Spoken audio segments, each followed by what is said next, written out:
Alright, let's get the show on the road, no? Annie Hall. Annie Hall, yeah. Annie Hall! Let me just pull us up on Wikipedia real quick.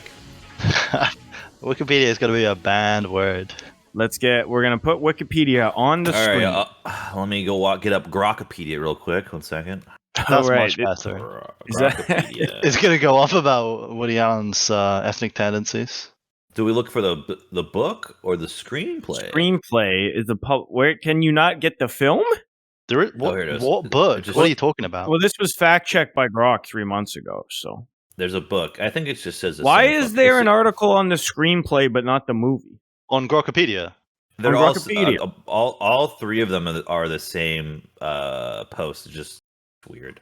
I enjoy this though. I enjoy bringing in Grokpedia. This is a good move for the show. Annie Hall book is the published screenplay of the 1977 romantic comedy film, whereas Annie Hall screenplay is the published Annie Hall screenplay parentheses book is the published text of the script for the 1977 romantic comedy film. I don't like how this is organized. I like Wikipedia better. This is different. I don't like it. I like the fact that Wikipedia has an article on the film Annie Hall. To me, suggests that it may be slightly better organized than Grokpedia. I just don't like the formatting of it because I don't get to see what the poster looks like. There's no images. What the fuck? The fuck? I hear that AI is starting to cite Grokpedia. So it's memes all the way down. Yeah, it's AI saying AI. Do you guys know that Annie Hall's in the Library of Congress? Aren't a lot of the films that we've watched on there? Yes. Yeah, but this one's not even an American movie, so that's why it's weird. Okay, explain to us how Annie Hall isn't an American movie. Yes. It's because I said it wasn't. Annie Hall. Annie Hall. So it's a movie. It's about Charlie Chaplin or something. I don't remember exactly. And his comedy routine. He's a stand-up comedian. They have a bass line in the movie. It's pretty good. Boom, boom, boom, boom. Okay. What's the deal? He reminds you of Jerry. With relationships. What's the deal with Tolstoy? Woody Allen just likes watching Holocaust movies. And Annie Hall. He meets his chick. He meets his chick, and her name is Annie Hall. I guess I don't know. Is that her name? Was it even established? Her name was Annie Hall. I don't remember. It feels. Now, I can't speak definitively without looking up the script again, like we had to do last time to prove that the word Jew did get used, despite your was Jew used though? What was the conclusion to that? Was Jew ever used? The conclusion was the word Jew was used multiple times. Yeah. Well, how many times did we remember? Was it more than 0? Because I don't know. We gotta. I would check the footage, but sucks bloody deleted it, hasn't he? I've been advised to keep silent on this matter until it's all resolved. Yeah. Well, that's good. Yeah, it's a good movie. I think I enjoyed it. I like that they shot on location. I think you can't do that. You can't make this movie today. You can't make this movie today. All right, because today is 2026. Then was 1977. You can't make that movie today. It's a different year. You can't make the 2026 movie in 1977. You can't make a 1970 movie in 2026. All right. Do you hate that kind of commentary? Was that your take? It was asked that question. Let that for the audience decide. All right, we can't make that movie today. No, I mean, Woody Allen's dead. Diane Keaton's dead. The entire cast is dead, for Christ's sake. Paul Simon's dead. Everyone. Okay, obviously it's redundant. I want to be clear. Paul Simon is not dead. Obviously, it's redundant to say you can't make this movie today because you're never going to make the exact same movie. But remember when we watched The Third Man? You've got all that location. On-location filming for Bombed Out Vienna. You couldn't make that movie today. You could bomb out Vienna again. You give me a few good men and a few good bombs, and So you could shoot Annie Hall today. It'd be fine. You could shoot her anytime you want. I don't care. Fuck. And that's the other Annie Oakley.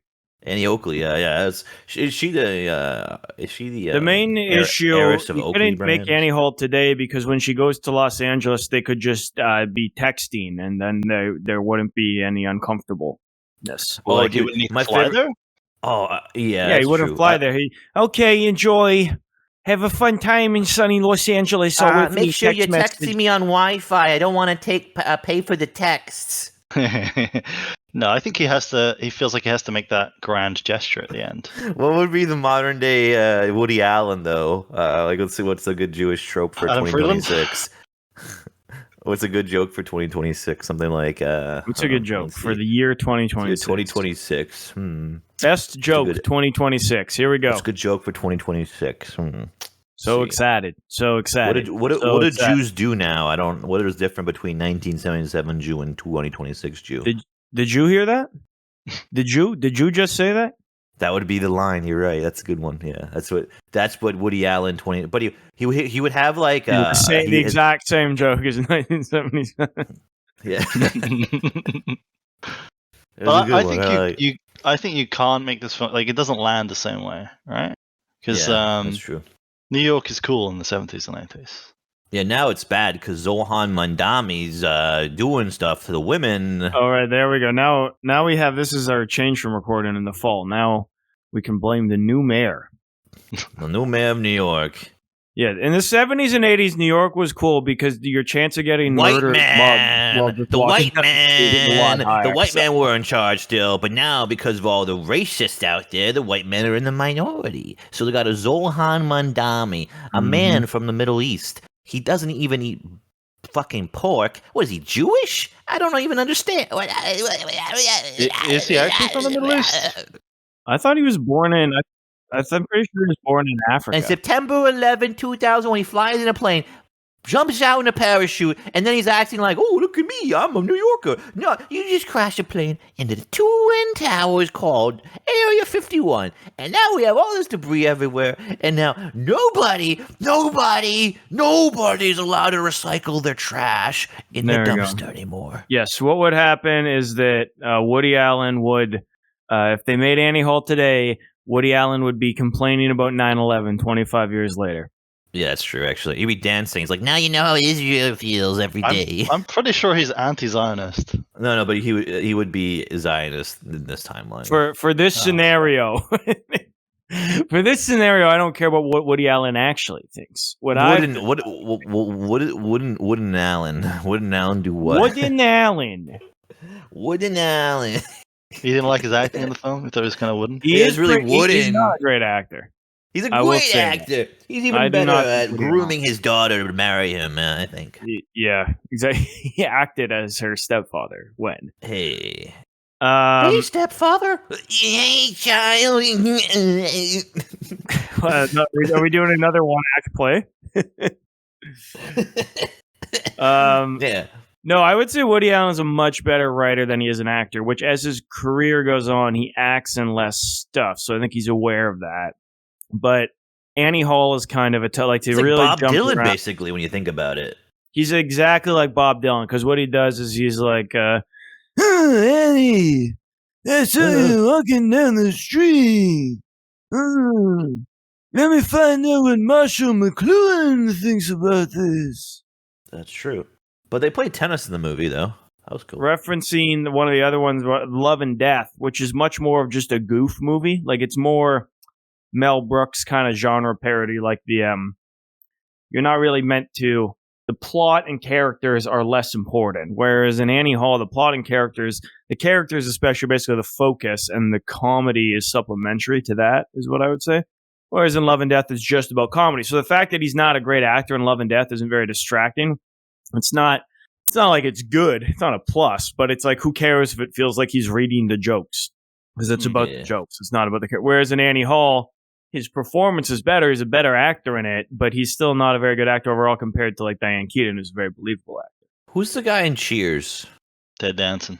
Yeah, for whatever reason, I thought his friend in Annie Hall was Ted Danson. His name's Tony Roberts. The guy who he always calls Max. They call each other Max.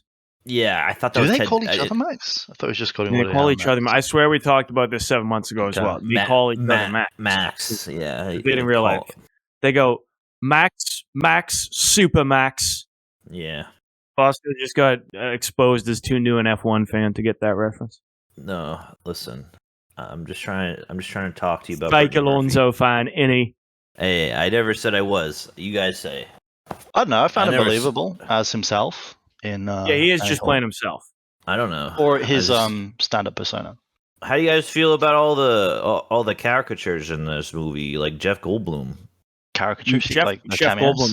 I did right. I said there's a lot of pointing at the screen. Good pointing at the screen potential. Here's my list. We got young Chef Goldblum, fuckboy Paul Simon, Christopher Walken into Traffic, allegedly Sigourney Weaver, and Capote. What do you mean allegedly Sigourney Weaver? Yeah, she's on camera saying she liked being in it. No, what do you mean? That's not what allegedly means. It's because the only scene of Sigourney Weaver is that like street shot at the end when he's like, and then we started dating other people and we met up for lunch. And Sigourney Weaver is the woman Woody Allen's with, but like all the shots of her are too far away to see her face. So you wouldn't. No, if somebody didn't tell you that Sigourney Weaver, you wouldn't know that. Whereas with Chef Goldblum and Christopher Walken, how do you not know it's her, dude? She's like 10 feet tall. Look at this bitch. Yeah, but Woody Allen's like 5'2", so the line to look 10 feet tall next to him is a lot lower. That's Sigourney Weaver. There's also Shelley Duvall in it. Shelley Duvall in it. Shelley Duvall was in it. Donald Simpleton. Goldblum is in it very briefly, right? He's just but I remember it was vivid because he makes a phone call. He has his own scene. It's the Chef Goldblum hour. I mean, that might be embellishing. Oh yeah, and Laura Bird is also in the movie too. You know Laura Bird because she also Laura Bird was in the film, and this is before she killed herself 2 years later. I'm seeing Dick Cavett in this apparently. Okay, a lot of cameos. He has the most important scene in the film. He takes a phone call, and it's very important for the plot. And he goes, "Hey, is this Annie Hall over here?" And then Woody Allen. Yeah, I can't remember what he said on the phone. I can't remember what he says on the phone. It said like Paul Simon's party. That's what I remember. But yeah, I think it was just Paul Simon, dude, talking about all the music he used to make. You tell me when you rewatched this in 4 times speed, you didn't slow it down for the phone call Did you have the audio on watching it at 4 times speed? To remind me? Yeah, I did. Yeah, that's a good question. Oh, you watched it at 4 times speed too, Bosco? I always watch everything at 4 times speed. But like how recently? This is the thing. He rewatched them both like yesterday to get her done. Yeah. At 4 times speed, I need the subtitles. Yeah. that makes sense. Yeah. It does make sense. I think at this point I've watched Annie Hall like 6 times. Let me see if I can do Woody Allen at 4 times speed. All right, ready? Ever since I was little, I wanted to be a horny bastard. Okay, so you thought in Love and Death, it's explicitly a comedy, and his whole persona kind of fits there. But in Annie Hall, yeah, because he's not meant to be playing a character with actual issues or pathos. It's just for comedy. Mm-hmm. And he's given a better performance in Annie Hall. He's still basically just playing himself, but he's given a better performance doing that. But the expected bar for what a performance is higher because it's not just about telling jokes. And to be fair, Diane Keaton's also in Love and Death, and she's also doing better, like, you know, quote unquote, better acting in that than Woody Allen is for sure. But it's not as much about the acting. Whereas in Annie Hall, it's kind of important you believe these people are real characters. Mm-hmm. Especially on Annie's side, that's part of what makes the film interesting. The other thing that makes it lasting, though, is completely divorced from the characters, and that's what I would say is the formalistic elements. So a lot of this stuff with the camera movement, with presenting scenes different ways, breaking the fourth wall. We have the animated segment, internal monologue. We have the subtitle scene, which is actually the only one that maybe doesn't work for me. What else? They had the split screen where they're like doing therapy. Yeah, I think in separate rooms, but they're on the same set. The flashbacks where they're part of the scene. Like they're commenting on what's happening within the flashback. They're looking back. And all of them are unique as well. So there's not like one gimmick they keep going back to, like, oh, we like doing this with the camera, or we have a lot of animated segments. Like this is fucking Lizzie McGuire or something. They're doing like, it's so many different ideas throughout the film. And I think that's part of what makes it long lasting is this is not just another, it could be, all right, this is just another Woody Allen comedy drama, but it's like the first one kind of where he towed that line and it's maybe the best one for the material. It's the cinematic elements, the formalistic elements with the cinematography and with the decisions they make in editing and all these like little one-off gimmicks. I think that gives it more lasting power and that makes it think like for the old nerds at the AFI, that's a bit more of an incentive to put that on the list as well, because it's a lot more unique in terms of the filmmaking. Don't you think those elements are in favor of this is a retelling, but from Woody Allen's perspective? And so his acting or his persona makes sense in that context? Yeah, but it's just he's not that good that it doesn't matter. I see him when he has to tell the joke. I can see in his eyes and now it's time for me to tell a little joke. It's it's just different than I don't think but I wouldn't want to cast someone else as the Woody Allen character in Annie Hall. You know what I mean? Despite his maybe his limitations as an actor, it's not like I'd be like, this would be so much better if they just put Richard Dreyfuss in as Alfie. No, the guy, the character is Woody Allen. The script is for the Woody Allen character. You don't want anyone but Woody Allen playing that character. Yeah. I don't know. I find it believable, but maybe it's because I identify a little bit more with Woody Allen's persona here, kind of neurotic person that can work themselves into this energy where he can connect with people. Maybe it was more the fact the script is deals with real problems that made me believe it more. It deals with real problems, but in a very Woody Allen movie way, which is that everyone is just rich enough to live in Manhattan and not have any functional problems. So you got to find you have interpersonal. Sure, yeah. But he's struggling here. Yeah, there's no social element to it, but it shows the stages of a relationship and the fact that people need to grow and find themselves and compromise, and sometimes people aren't willing to compromise and things don't work no matter what your best intentions are. And I think that's the refreshing element to it at the time. Yeah, I think the ending where there's no big drama, they just kind of both mature a little, move on, they're dating other people, but when they see each other, they're fine. There's no great emotional burden to when they run into each other or do stuff as a group. It's a very natural, realistic ending with how, that's the more well-adjusted way to move on from relationships. And you don't always get that in fiction. Often it's either they're together forever or somebody shoots somebody at the end and turns them into Chocodilla on the pavement. And instead we get, this is probably a healthy way to keep moving. I thought you were going to say, though, you identify with Woody Allen because when you were a 6-year-old, you were incredibly horny in class. I believe that. That's right at the beginning of the film, right? I believe that for sure. He's sitting in the class and he gets the kids to say horrible things like they're addicted to meth and stuff. That's kind of funny. No, I mean, to me, the character's slightly more believable. He exists in a very narrow space.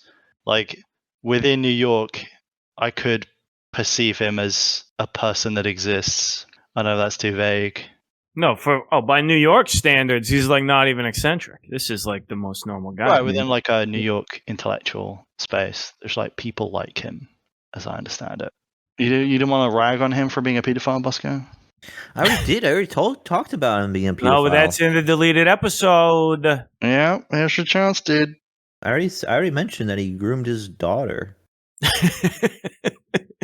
What is that? Is that not pedophilia to you when you groom your daughter? I think it's two separate. What is it? There's the stepdaughter, the alleged assault, which some of the other kids dispute, and then there's the thing he definitely did, which maybe is not illegal allegedly, but where it's the adopted stepdaughter. He started dating the second she turned 16 or something like that, right? Is that what happened? That's just weird, dude. He used to pick her up from... Oh, it's definitely weird, yeah.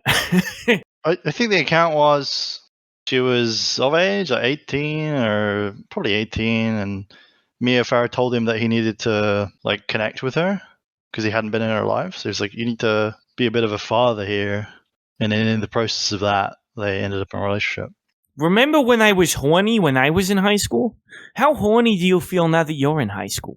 That's honestly, that's probably. But remember, she's Chinese, so it's probably more like, honey. Oh, yeah, okay, good. This will make the edit. I thought she's Korean. Same thing, dude. It's what's the difference between a Korean and a Chinaman? This is true. Yeah.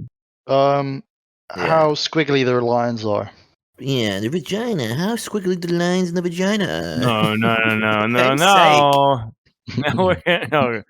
I mean, I suppose this woman is in her 50s now or something, but still. Yeah, but still what?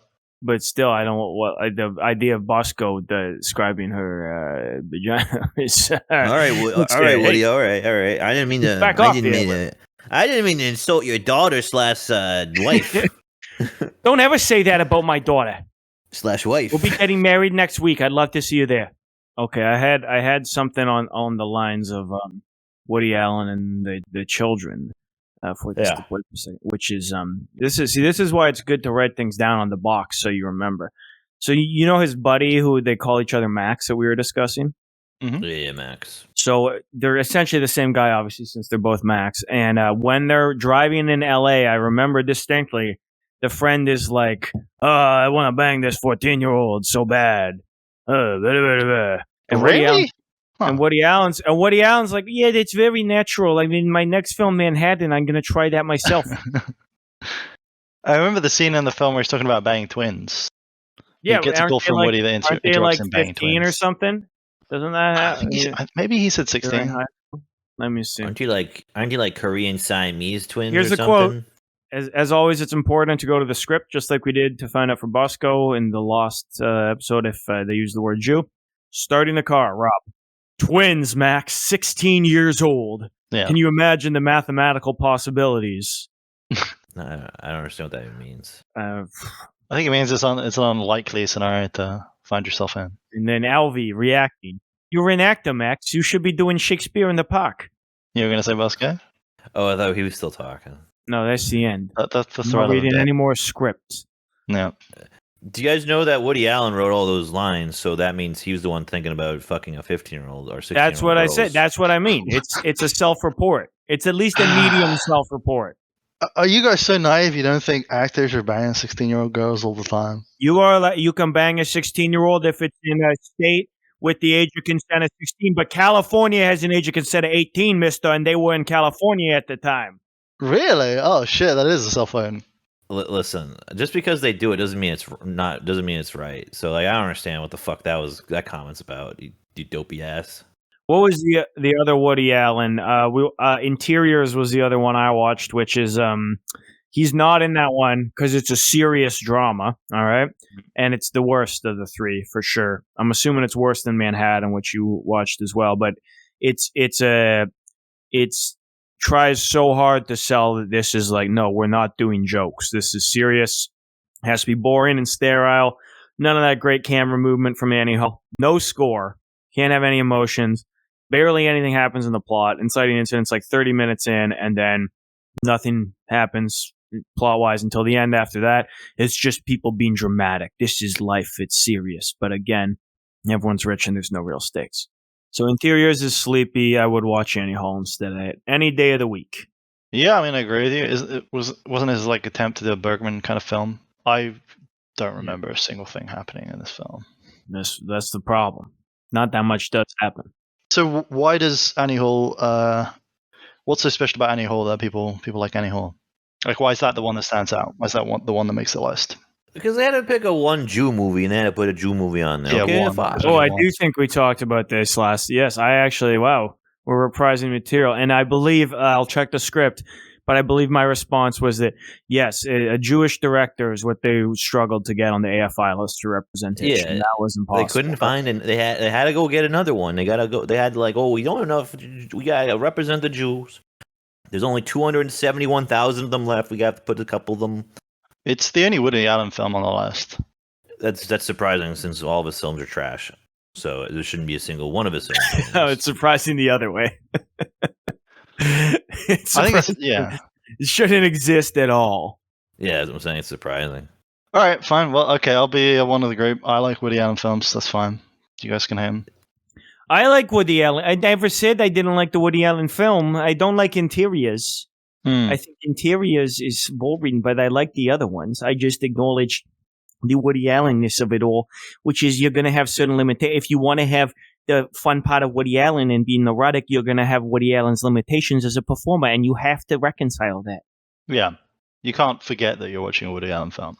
I think you guys should watch Manhattan, though. If you want to like meme on him being a pedo or something, then that's the one where he's banging a 14-year-old, right? This is 17-year-old, yes. But there's so much controversy about that film. I thought it would be him banging a 17-year-old but the entire film like riffs on him being a loser for banging a 17-year-old. It turns out, you'll never believe this, the age of consent in New York is 17. Is it? I thought it was 16. But they did have some line about her turning 18 and how she's legal. Psych has to update his fucking spreadsheet again. Because the age of consent's wrong. You got to change it because you have a whole fucking spreadsheet. Oh, I've got. Oh, right. Okay. Sure. Yeah, that really matters to me living in Europe. For the different U.S. states. Well, no, I mean, everywhere. This thing about California is pretty bad. He has all the age of consents. I think I realized this a long time because it's a certain point. I think even most people, like in Ontario, it's 16. I think whatever.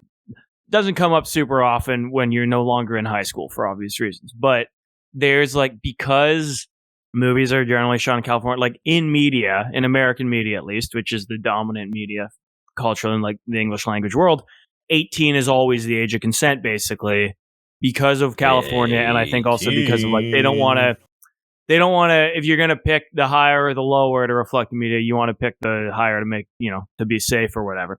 But I think genuinely, if you asked a lot of people, they would just think it's 18, like in Canada and the US, regardless of where they live, because of American media from California. I mean, it's 16 in the UK. It's 16 in, I think, more the US than not. It's 16 in, I think, more of Canada than, you know what I mean? Like, I think 16 is actually the most common, but California is 18, and California makes the movies. Well, I think age of consent at some point is irrelevant. If someone is 19 and they're dating a 50-year-old, then there's that relationship is slightly gross. Yes. Yeah.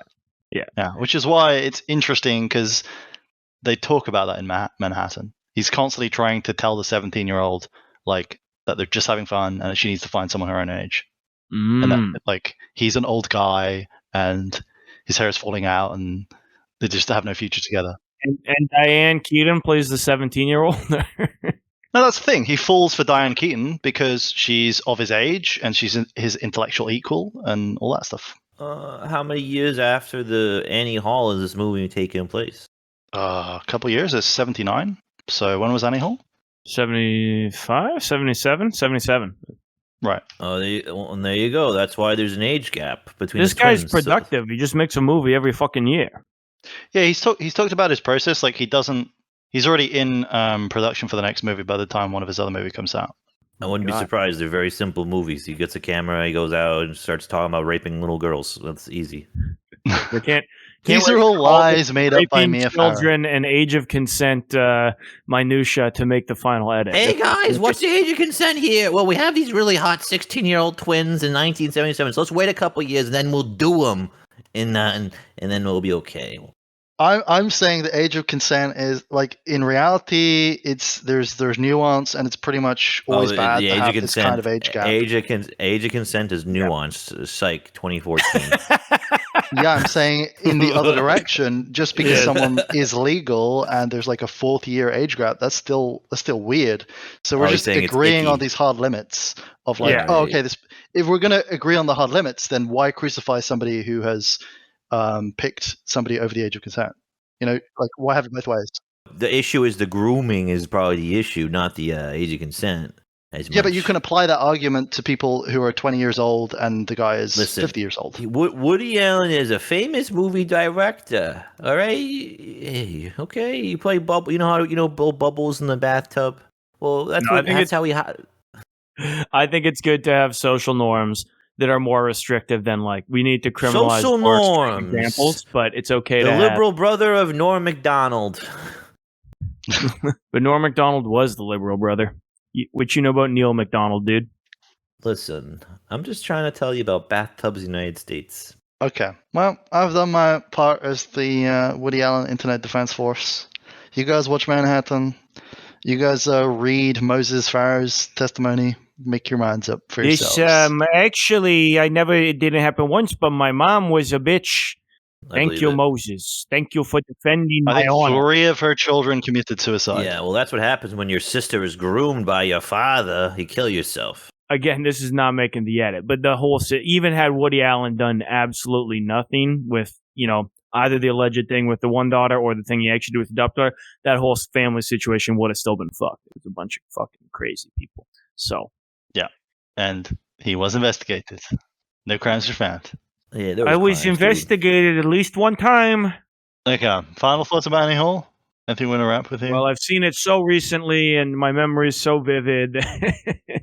I really enjoyed the movie. I never have anything bad to say about Annie Hall. It's a great movie. 10 out of 10. Would never watch again.